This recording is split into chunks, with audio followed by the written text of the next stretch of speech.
Bienvenidos y bienvenidas, soy Orlando Pérez y en los próximos minutos les acompañaré aquí en Es Noticia.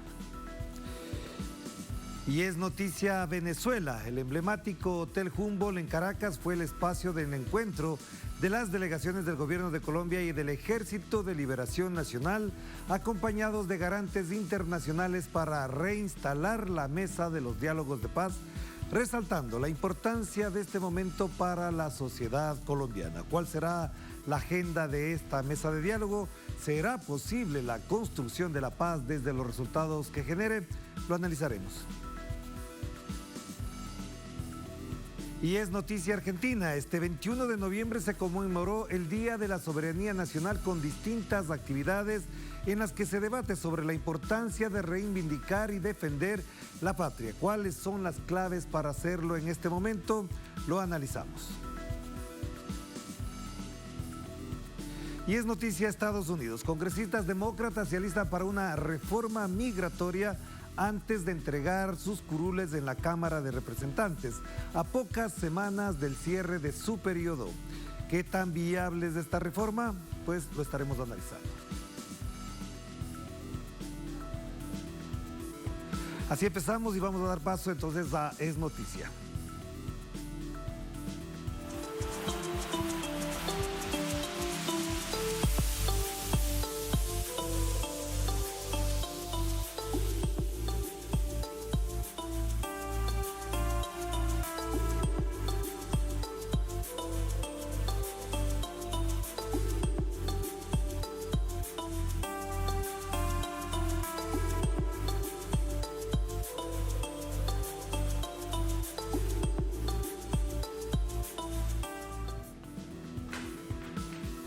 Es noticia Venezuela. Este lunes Caracas fue sede de la reinstalación de los diálogos de paz entre el Gobierno de Colombia y el Ejército de Liberación Nacional.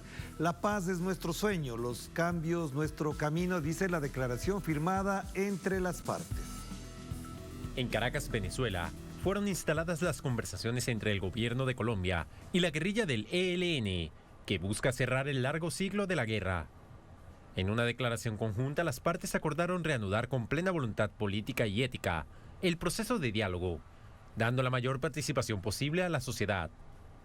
Se comprometieron a contribuir a la paz a partir de una democracia con justicia, con cambios tangibles y urgentes que resulten de la mesa.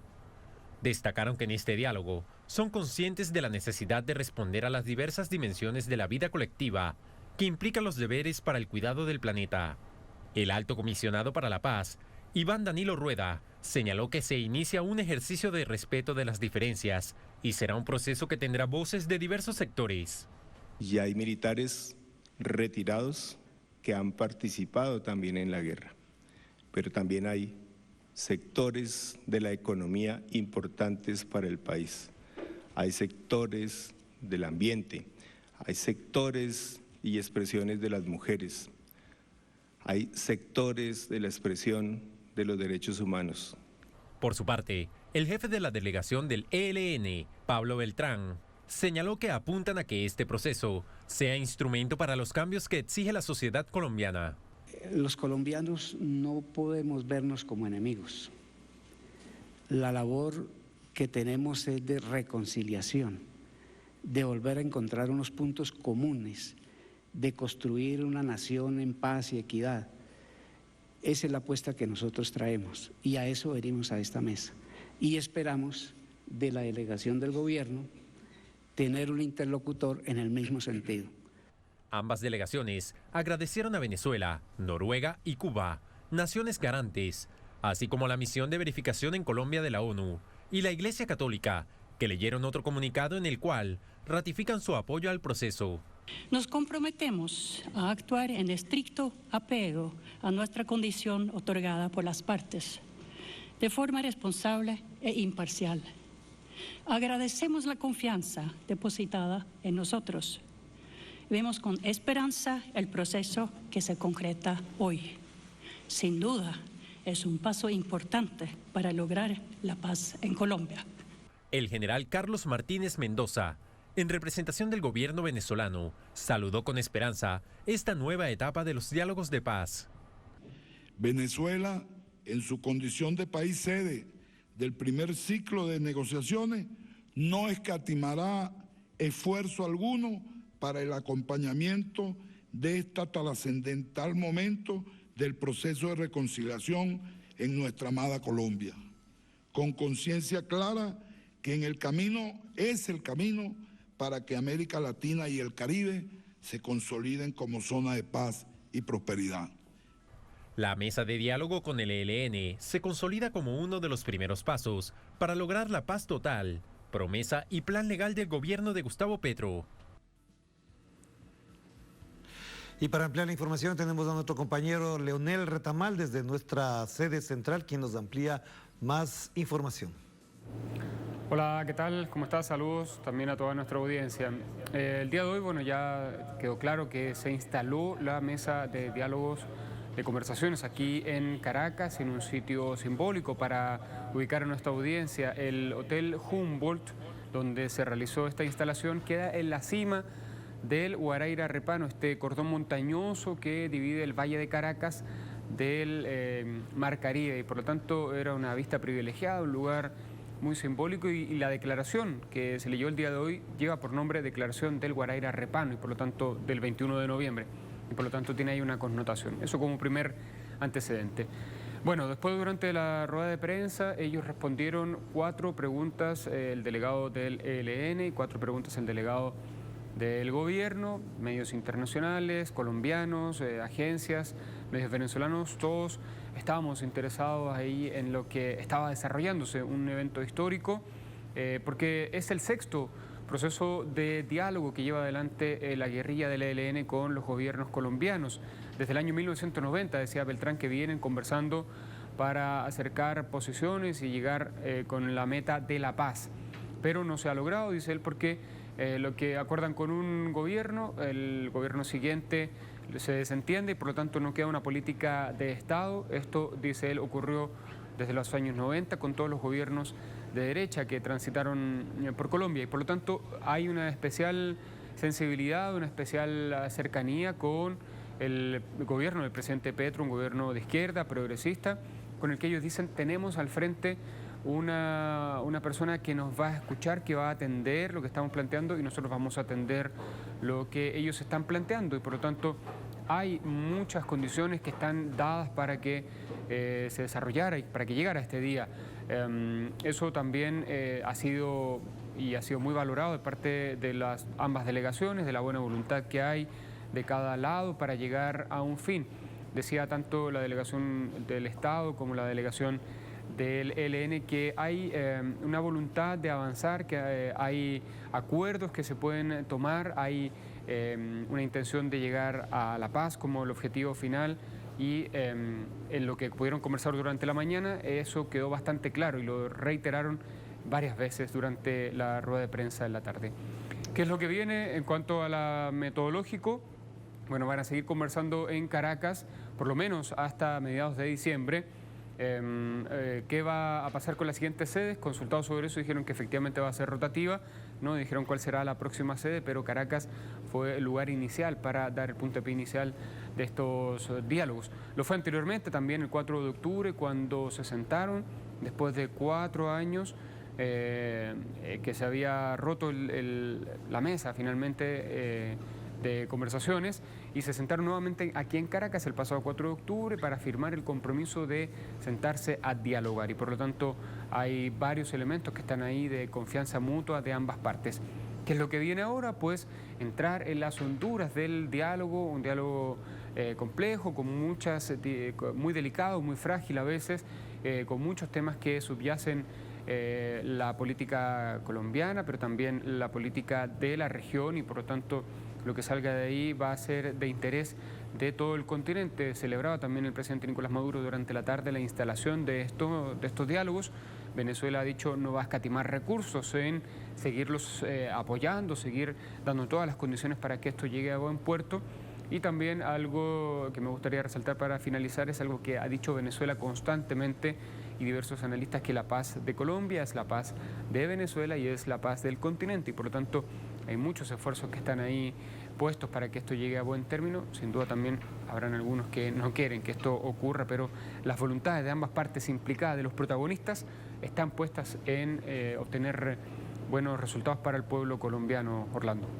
Gracias, Leonel, y muy amable por atender también la información de última hora sobre el tema. Para profundizar sobre el tema, además, María Fernanda Barreto, escritora e investigadora colombo-venezolana, está con nosotros. ¿Qué tal, María Fernanda? Hola, Orlando. Qué gusto vernos personalmente. Al fin nos vemos personalmente. Qué bueno. Igual, de todos modos, quiero mandar un abrazo a Tatiana también desde aquí. Claro que sí, ella nos estará viendo, por supuesto que sí. Sin duda que Gracias sí. por atendernos. Y la pregunta que me cabe en esto es ¿cuánta importancia le da Colombia a Venezuela, independientemente de lo que significa el proceso de diálogo, a un acontecimiento como este?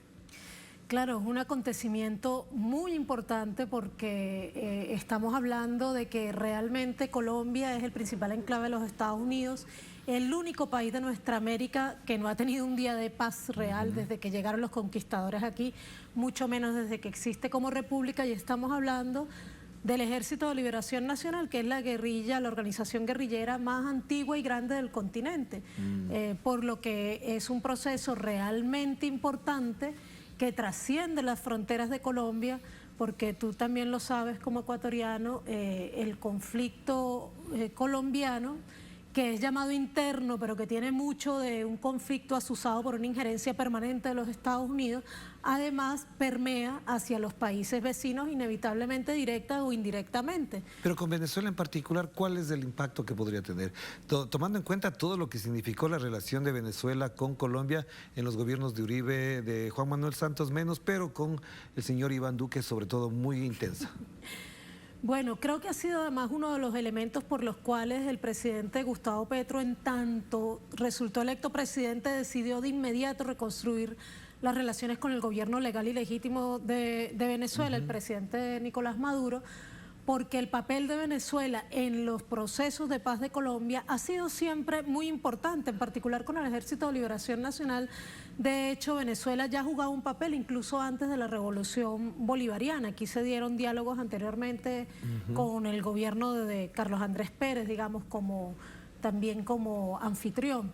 Pero con el gobierno, con la Revolución Bolivariana, con el gobierno del presidente Chávez, pues el compromiso con la paz de Colombia ha sido aún más evidente, mucho más comprometido, y eso lo sabía muy bien el presidente Gustavo Petro, por lo que la participación de Venezuela en estos diálogos, que además ha sido una exigencia permanente del ELN, ha sido también una de las razones por las cuales se apresuró el presidente Gustavo Petro en retomar las relaciones con Venezuela. Es decir, que hay un impacto geopolítico evidente de esta decisión de... Ahora, tomemos en cuenta algo muy importante. Hubo unos diálogos en Ecuador, se suspendieron en el nefasto gobierno del señor Lenín Moreno, que además de otras cosas hizo esto, suspender los diálogos por decisión de los Estados Unidos. Fallar como país. Falló como país hermano, vecino, comprometido con la paz, supuestamente. Claro. Segundo elemento es, en función de eso se hizo un avance, pero las condiciones son otras. Del 2018, 2017 para acá ha cambiado sustancialmente la situación. ¿Qué de ese proceso se puede rescatar ahora para avanzar? Bueno, de hecho han rescatado buena parte de esa agenda que se pactó en ese momento, y creo que una de las cosas que destacaban hoy es que además de esa agenda ahí también se establecieron algunos primeros mecanismos de participación popular que se deben retomar y se deben profundizar en este nuevo reinicio de las mesas de diálogo entre el ELN y el gobierno colombiano. Pero también de ahí quedó esa mala experiencia, esa desconfianza con algunos países que dicen comprometerse con el proceso de paz y después no cumplen, y creo que por eso tal vez esta vez ha sido un poco más acotado a Venezuela y a Cuba, que han dado ya muestras de realmente respetar los protocolos que se firman cuando se habla de diálogos de paz en Colombia, y también el Reino de Noruega. Entonces allí quedaron algunas lecciones aprendidas, que de una agenda que se está retomando, y bueno, ahora estamos a la expectativa, Orlando, de qué es lo que va a pasar cuando termine este primer ciclo. Sí. Y luego que ya anunciaron que va a ser hasta mediados de diciembre, ¿no? Y ver ahora, ahí hay una diferencia que es clave y además es sustancial a la hora de ver en perspectiva lo que pueda pasar, porque tanto el delegado del gobierno colombiano como el comandante Pablo Beltrán en la conferencia de prensa, que la vimos en la tarde y ahora Leonel nos ha resumido en parte, Los dos enfatizan es que hay una cierta empatía entre el gobierno y los representantes de la guerrilla del ELN, es decir, son de izquierda, son progresistas, abogan por la paz. Esto ya le da un avance importante. Sobre esto, esta base que es muy importante, ¿qué le faltaría? ¿Cuál es el reto que está planteado ahí? Bueno, esto que planteas realmente es muy importante. Nosotros tuvimos la oportunidad de entrevistar al comandante Beltrán hace 2 meses en La Habana. De hecho, si me permites la cuña, está en nuestro canal de YouTube, María Fernanda Barreto, las 3 entrevistas que hicimos, tanto al comandante Beltrán como a la senadora Gloria Flores y al senador Iván Cepeda, sobre esta posibilidad de los diálogos y de la construcción de la paz en Colombia. Pero los retos coincidieron también estos 3 entrevistados en señalar que estas conversaciones que inician ahora no necesariamente van a terminar ahora. Claro. No aunque haya aspiraciones de que haya algún acuerdo en los próximos 4 años, recordemos que 4 años se hizo un acuerdo con la FAREP que resultó muy accidentado, resultó violentado además.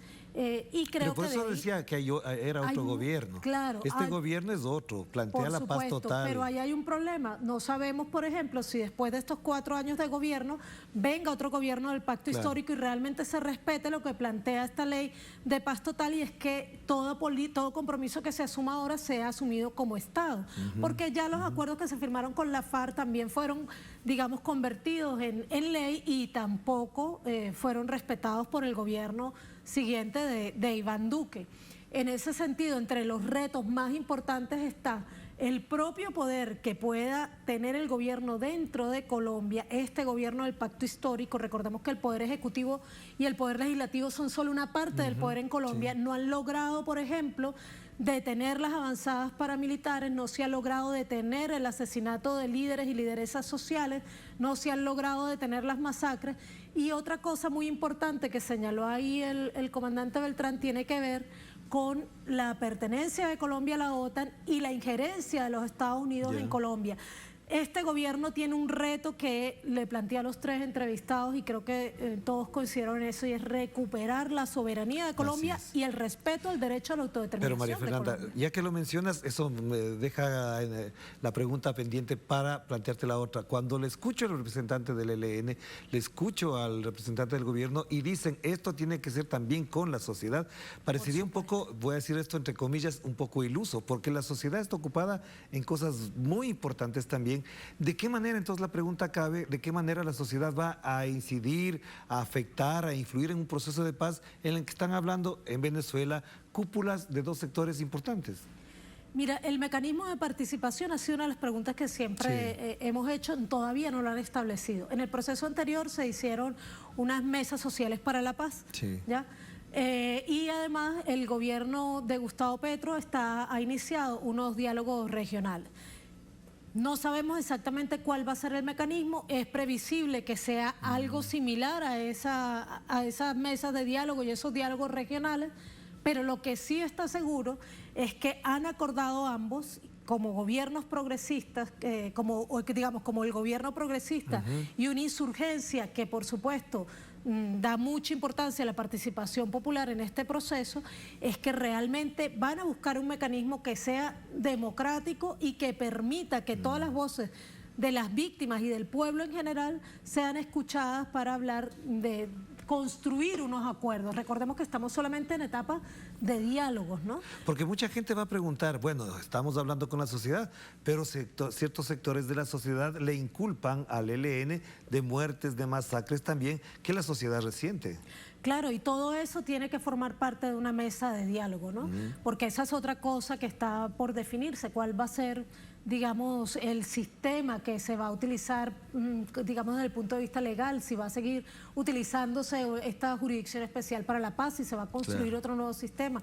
Esa es parte de las preguntas que tenemos pendientes y que esperamos que sean respondidas, por lo menos en principio, que nos expliquen a todos los colombianos, colombianas y los latinoamericanos en general, cuáles van a ser los mecanismos de participación. Tenemos la esperanza en que sean mecanismos lo más democráticos posible, que salven esta situación que tú señalas, el hecho de que los diálogos por condiciones de seguridad y por las garantías para que se puedan realizar en paz se realizan fuera del país, pero creo que habrá el mecanismo para hacerlo. Hay muchos mecanismos para hacerlo dentro de Colombia y sobre todo hay mucha tradición de organización y lucha en el pueblo colombiano como para permitir que en torno a la paz haya un debate serio y la posibilidad de recoger propuestas reales de parte del pueblo colombiano. María Fernanda, sin embargo, de todo esto hay sectores que van a plantear y lo reiterarán y lo han estado planteando desde la derecha fundamentalmente, que lo que busca el ELN es impunidad absoluta.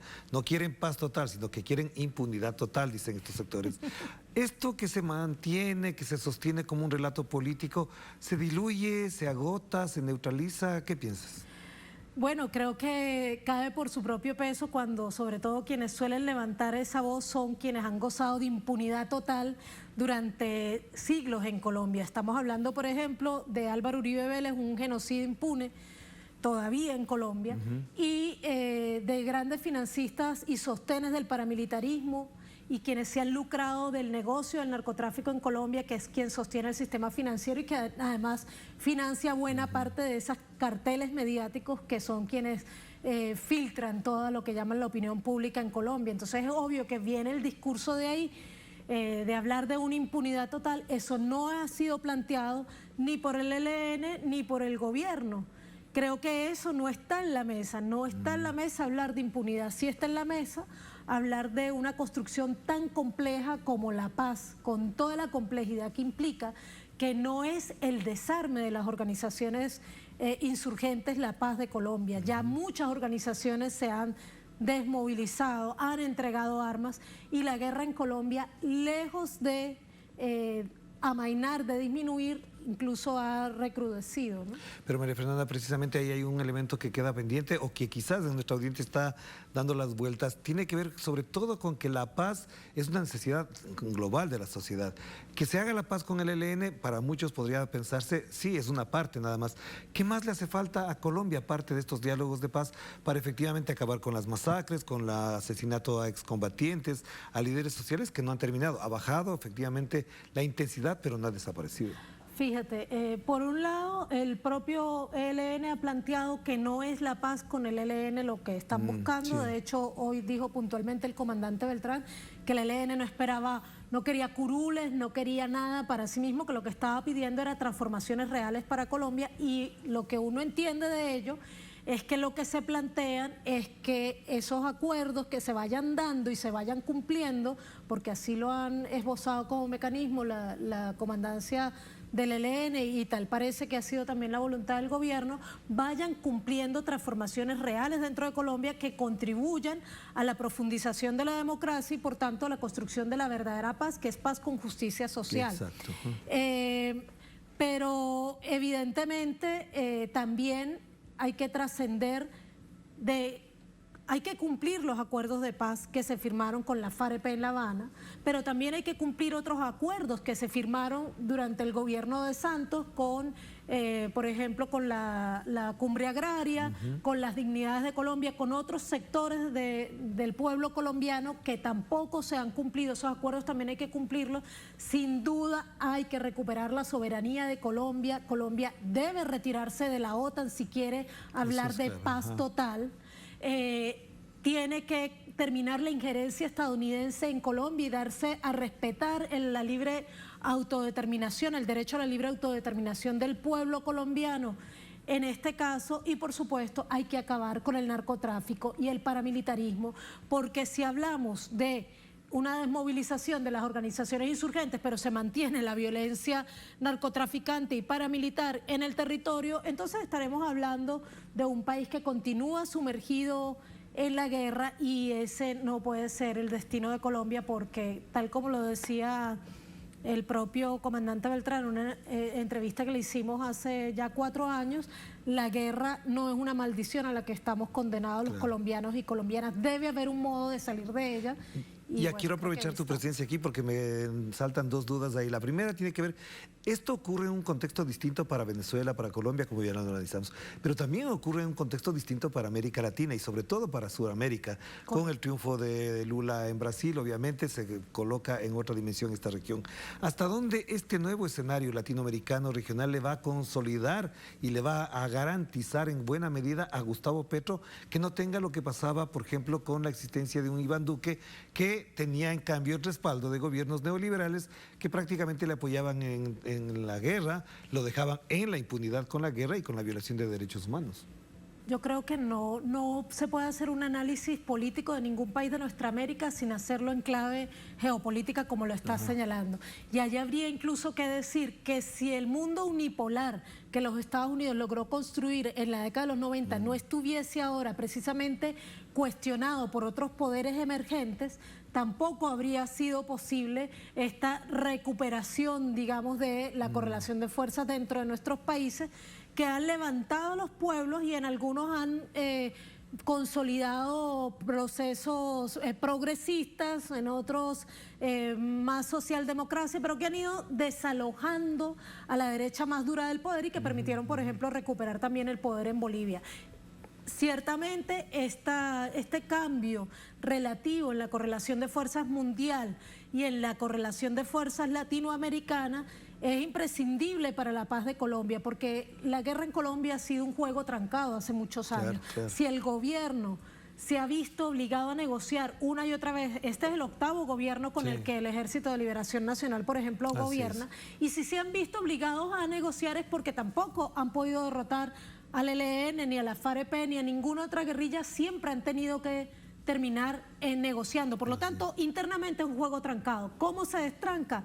Pues es así como tú lo señalas, por un cambio en la correlación de fuerzas internacionales y porque además solamente acompañado por la fuerza de los pueblos del continente y de los gobiernos progresistas y los revolucionarios de este continente, como en este caso Venezuela y Cuba están acompañando este proceso, pues solamente así podrá realmente construirse la paz en Colombia. Entendemos que va mucho más allá de hablar de una desmovilización de una guerrilla, por eso aspiramos que realmente este sea un proceso con mucha participación social y que el gobierno que ahora está comenzando, que ha pasado apenas sus primeros 100 días, al que le quedan apenas 4 años, pues bueno, logre consolidar poder dentro de Colombia. Pero ahí viene la pregunta para no desviarnos, que es clave además. Sin pecar de ingenuo, quiero decir, acogiéndome a lo que mencionaba cada uno de los actores de la rueda de prensa, de que no quieren que se violente la soberanía nacional a propósito de la injerencia que ha tenido Estados Unidos, pero digo, sin pecar de ingenuos,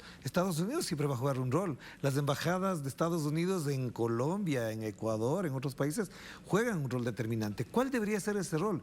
Sin inmiscuirse, ¿también podrían incidir de alguna u otra manera o de qué manera van a incidir? Fíjate que estaban hablando hoy precisamente de la importancia de que incluso se acercaran a la mesa de diálogo, le hagan seguimiento a este proceso de diálogo, pero sí creo que la correlación de fuerzas está cambiando en el mundo y probablemente los Estados Unidos nunca va a dejar de ser una potencia, pero el mundo unipolar está mortalmente herido y en tanto ese mundo unipolar decaiga y logremos construir un mundo multicéntrico y pluripolar, pues eso será mucho más favorable para todos los países de nuestra América, porque eso también debilitará o debería debilitar el poder de los Estados Unidos dentro de todos nuestros países, incluyendo Colombia. Esa es la aspiración, ¿no? Y está demostrado que aunque el imperialismo es muy fuerte, no sale invicto de todas partes, y la prueba es Telesur, por ejemplo. A Telesur le trataron de montar un Telesur paralelo y aquí seguimos sentados en el estudio de Telesur. A UNASUR le montaron un PROSUR, etcétera, etcétera, y no lo podía decir. Exacto. Venezuela resiste, Cuba resiste, Nicaragua resiste, Bolivia volvió después del golpe de Estado. O sea, los pueblos de nuestra América somos los pueblos de Bolívar, de San Martín, somos pueblos que estamos acostumbrados a confrontar al imperialismo y hay que tener fe y esperanza. Pero no quiero dejar de mencionarte esto porque el hecho de resistir y resistir parecería que es una actitud de no avanzar, sino de estar sosteniéndose constantemente, pero ya siento, yo percibo que hay indicios además en los que ya hay una experiencia acumulada de la gestión administrativa del gobierno de Lula, de Dilma, de Cristina, de Néstor, de Evo, de Rafael Correa, que no necesariamente deberían invocarnos a la resistencia, sino que es un aprendizaje que se debe aplicar proactivamente hacia el futuro. Correcto. Y recordar siempre que en procesos de conflictos interpotencia es donde, por ejemplo, construimos nuestra independencia. Ajá. Levantamos nuestra independencia en un momento que podría de algún modo ser similar al momento histórico en el que estamos ahora. También en un contexto similar surgió la Revolución Rusa. Entonces, este es un momento clave en el que esa experiencia acumulada también puede conducirnos a concretar a nuestra América como una potencia que pueda emerger en ese mundo multicéntrico y pluripolar, porque ningún país de nuestra América tiene el tamaño ni la economía suficiente como para ser una potencia dentro de ese nuevo mundo multipolar, pero sí nuestra América Unida puede ser una potencia dentro de ese mundo y ojalá una potencia de paz dentro de ese mundo multicéntrico y pluripolar, porque ese fue lo que nos dejó escrito el comandante Chávez en su testamento político. Gracias, María Fernanda. Siempre será un gusto conversar contigo. Que estés Igual, muy bien. Orlando, qué Encantado gusto de tenerte acá. Haberte conocido personalmente. Muchas gracias. Que se repita. Primera pausa. Al volver es noticia argentina.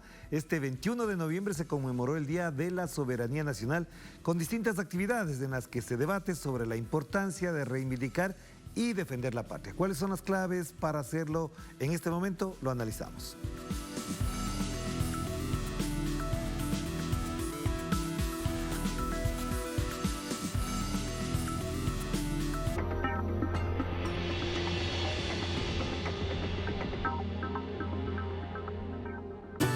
Desde siempre hemos estado contigo. Nos ha inspirado mantenerte cerca.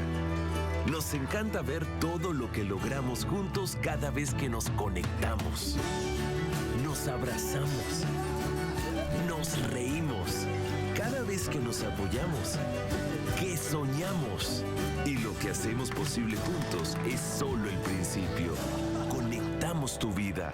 Avanza con Movistar 4G Plus. La historia de las telecomunicaciones en Venezuela es la historia de CanTV. Nuestra trayectoria, experiencia e infraestructura siempre han tenido un gran valor. Somos la empresa más robusta, más grande y con más experiencia para afrontar el cambio tecnológico que es tendencia en todo el mundo. Por eso te damos la oportunidad de crecer junto a nosotros en este momento histórico. Somos un activo seguro. En Conviasa sabemos lo importante que es mover tu negocio. Por eso ofrecemos el servicio Conviasa Cargo. Hoy llevamos tu mercancía a más de 16 destinos internacionales. Con personal calificado y la mejor tarifa del mercado, podrás enviar hasta 90 toneladas. Contáctenos por nuestra página web, correo o el número que aparece en pantalla. Movemos tu negocio siempre a tiempo.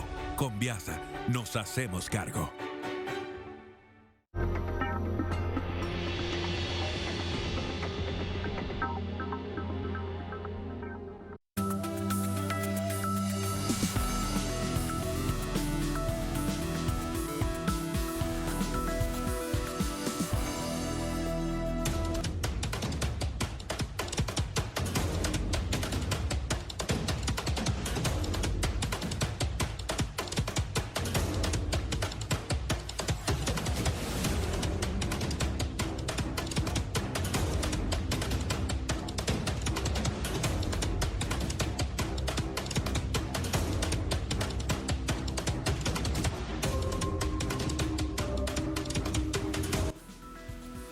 En Argentina se conmemoró el Día de la Soberanía Nacional con distintas actividades. Una de ellas se llevó a cabo en el Museo Malvinas e Islas del Atlántico Sur, sitio visitado por escuelas y colegios de distintos niveles educativos. Veamos los detalles en el siguiente informe.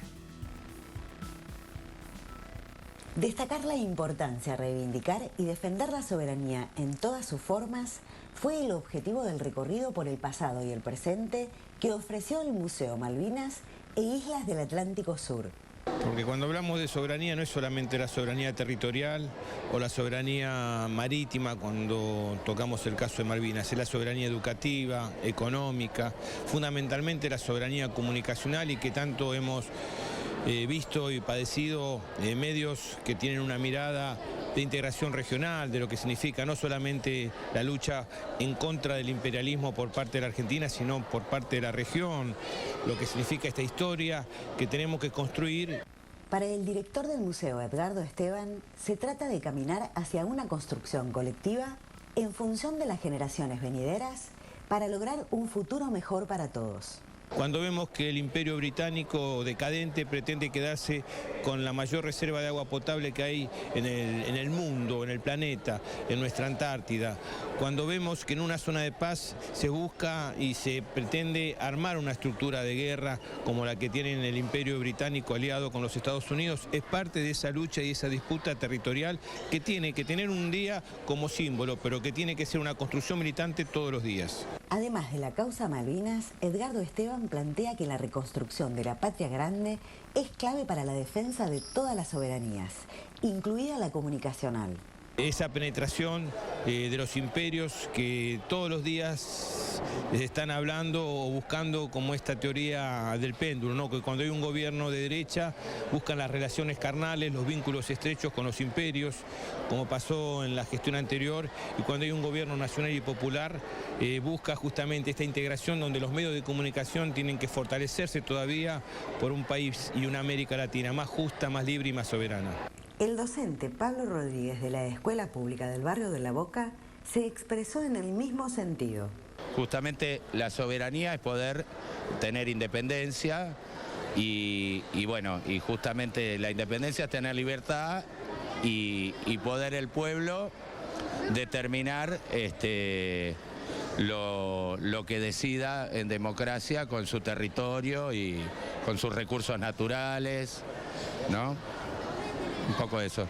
Con distintas actividades, incluidas las institucionales, Argentina conmemoró el día que sus soldados repelieron la invasión del ejército anglo-francés que pretendía colonizar territorios del país suramericano. Carolina Silvestre, Telesur, Buenos Aires. Para profundizar el análisis, Yair Cibel, periodista y analista político, quien forma parte del equipo de CELAC, nos acompaña desde Buenos Aires, Argentina. Yair, una de las cosas que no quiero dejar de mencionar es que esto ocurre incluso después de que se conoció dolorosamente también el fallecimiento de Eva Bonafini. ¿Cómo miras, cómo reflexionas alrededor de este acontecimiento doloroso, pero que además marca una pauta en América Latina, hablando también de soberanía? Bienvenido. Bueno, muchas gracias. Un gusto, como siempre, estar en contacto con Telesur, una señal de referencia para toda América Latina. Creo que hay una relación muy estrecha entre Eva de Bonafini y la discusión por la soberanía. Eva de Bonafini no fue solamente una referente de derechos humanos, sino que fue una referente política que ponía sobre el tapete la necesidad de pensar una soberanía nacional y una independencia económica, no solamente para Argentina, sino para todos los pueblos de Latinoamérica. Creo que hay un elemento interesante que coincide con esta fecha, que fueron algunas de las declaraciones que dio Cristina Fernández de Kirchner en el discurso que brindó en el Estadio Único de La Plata hace muy pocos días, este día jueves. 3 elementos marcó. En primer lugar, señaló que se viene una década muy compleja para todos los países de Latinoamérica por las consecuencias de la post-pandemia, por la guerra en Ucrania, e hizo énfasis en el tema de la soberanía. Marcó que es necesario fortalecer los frentes internos para proteger los recursos naturales. Y me interesaría detenerme en 3 temas en los que hizo mención. El primero, en el litio. Argentina, junto con Bolivia y con Chile, es uno de los países que mayor reserva de litio tiene a nivel internacional. El segundo tema al que hizo mención fue la hidrovía. Es una vía navegable por la cual circula la mayor parte del comercio exterior de nuestro país y que está en discusión si va a ser privatizada o si va a continuar con una administración nacional. Y el tercer tema es los hidrocarburos, a partir de la discusión por Vaca Muerta.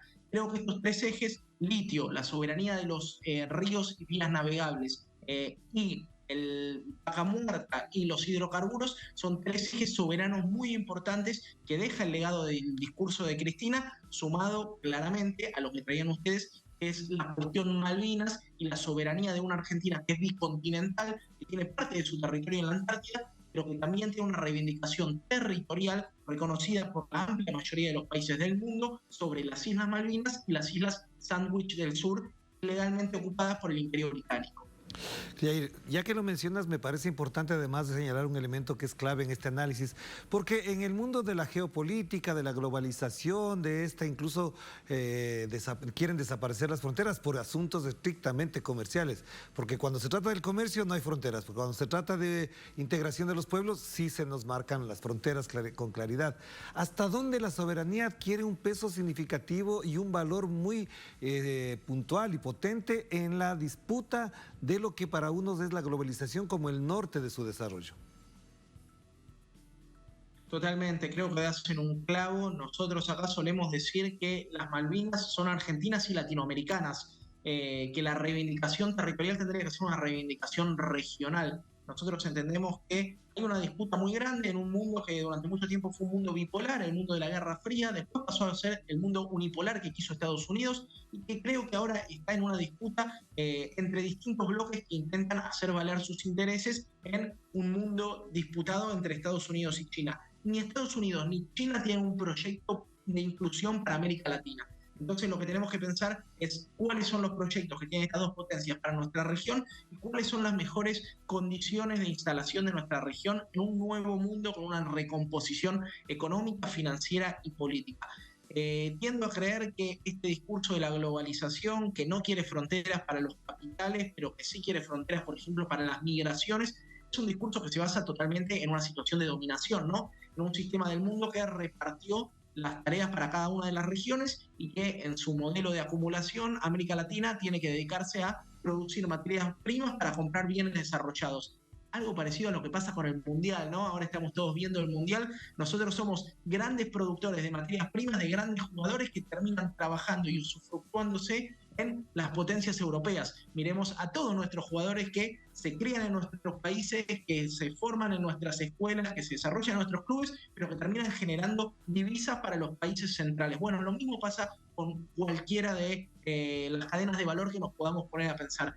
Creo que hay algo interesante igualmente, que es que en América Latina, a diferencia de en Europa, no están ganando las ultraderechas, sino que están ganando las propuestas populares, progresistas, antineoliberales. Y creo que tiene que ver un poco con la lógica del buen vivir. Nosotros tenemos que dejar de pensar en las fronteras impuestas a los seres humanos y depuestas a los capitales y empezar a pensar cuál es el modelo de desarrollo que necesitamos para nuestra región.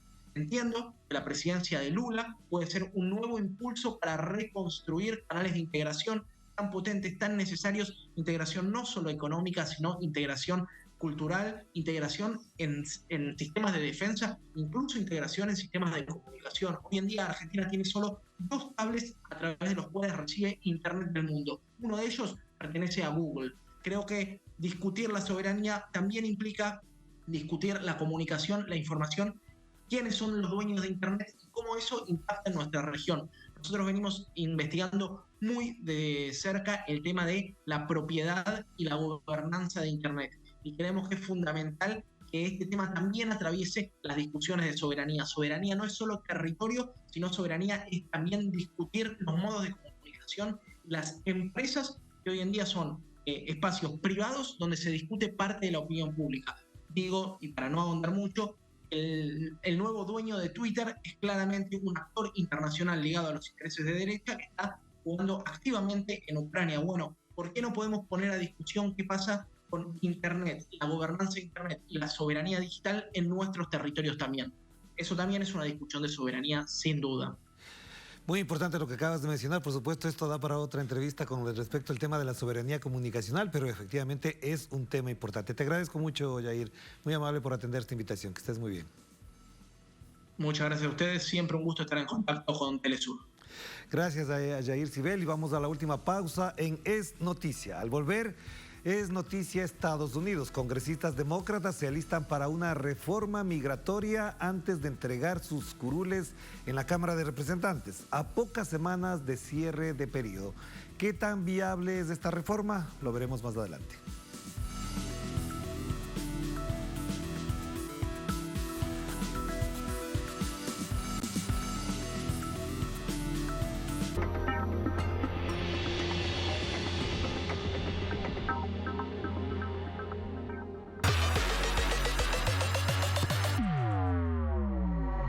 El estadio está listo, las barras se encienden y la emoción no se hace esperar. De la mano de dos figuras emblemáticas en el ámbito futbolero, Telesur te acerca mucho más a Qatar. El santuario de Diego y la cancha de Argentinos Juniors, algo que conoce muy bien Juan Pizorín. Sí, es difícil de hablar, la emoción, la pasión por el 10. Y tú podrás ser parte de esto. Vive cada segundo de la máxima fiesta del fútbol en Telesur, junto a Juan Pizorín, los esperamos durante todo el Mundial de Qatar. En Telesur, zurda infinita. La zurda infinita, porque Telesur siempre da más. Disfruta desde cada rincón de América Latina y también en Europa, ahora nuestra señal HD tanto en inglés como en español. Órale, gracias a los satélites IS-34 e IS-14 podrás ver nuestro contenido cultural en mejor calidad de imagen. ¿Qué esperas? No te quedes fuera y contacta a tu operadora de cable para seguir disfrutando con nosotros, porque Telesur siempre da más.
Es noticia Estados Unidos. El bloque de senadores demócratas impulsa un acuerdo de inmigración para encontrar una solución legislativa al tema antes de concluir el año y tengan que entregar sus curules en la Cámara de Representantes.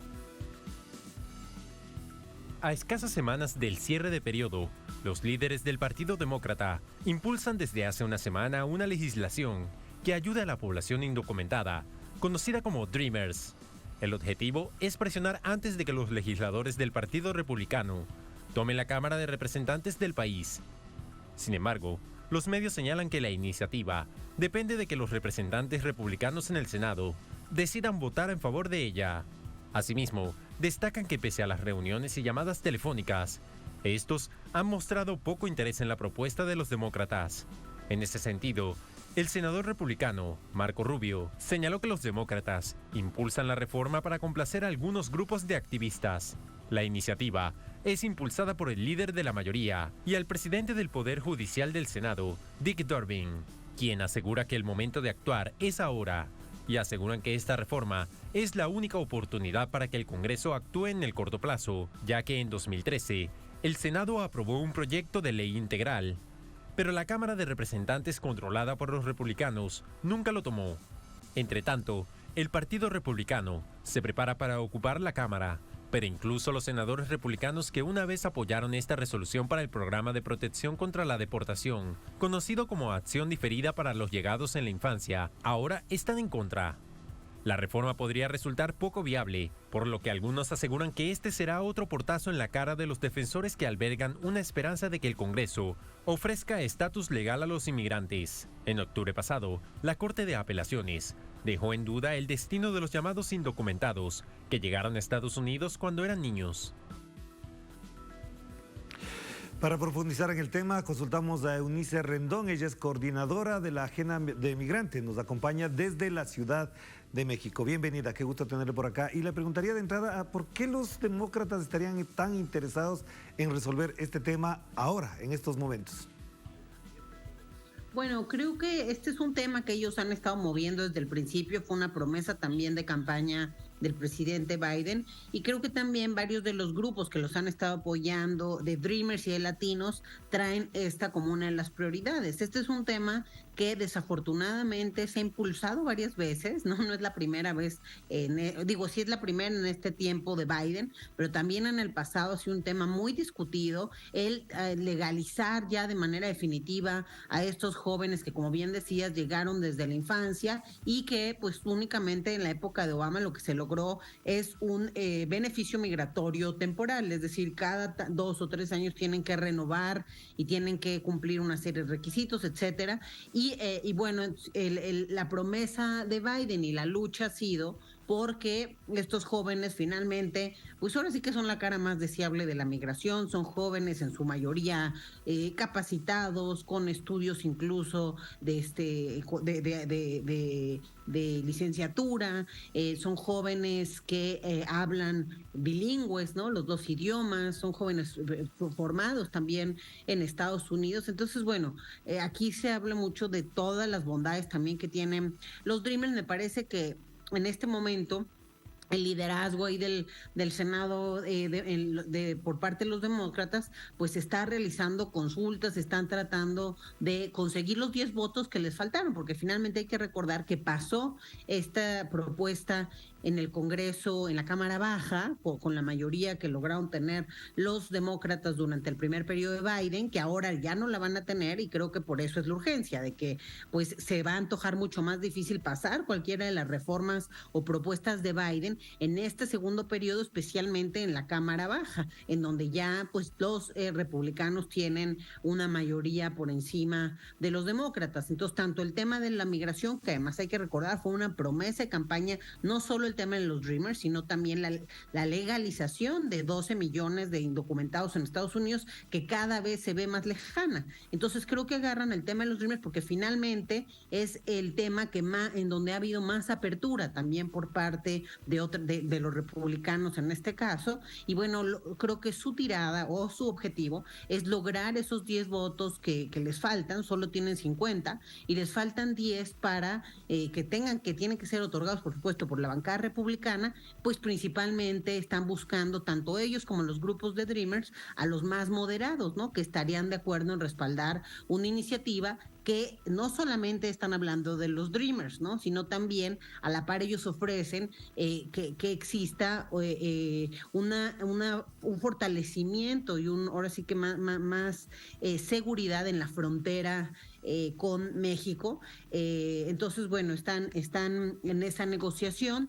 Sé que esta semana hay varias reuniones de puertas cerradas con algunos de estos republicanos, también grupos como United with Dreams, ¿no? Van a estar buscando a varios de los legisladores, ¿no? Van a estar también dando una rueda de prensa este miércoles con Richard Durbin, uno de los demócratas por Illinois, de los más intensos, digamos, en este tema, para ver los planes que tendrán a futuro. Y también pues ha habido diferentes acciones, ¿no? En distintos lugares simbólicos también de Estados Unidos, y pues creo que la urgencia de hacerlo antes de el cambio de la Cámara es porque no saben exactamente qué va a pasar en la Cámara Baja en 2023 y 2024.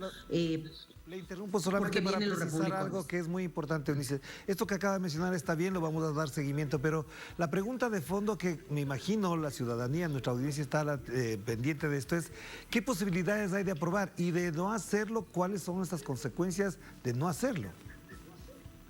Mira, yo creo que están ahorita, porque por el otro lado los republicanos tampoco se ven muy abiertos a esta propuesta, pero bueno, al menos tienen pues, algunas posibilidades de hacerlo. Yo diría un 40% de probabilidades de lograrlo.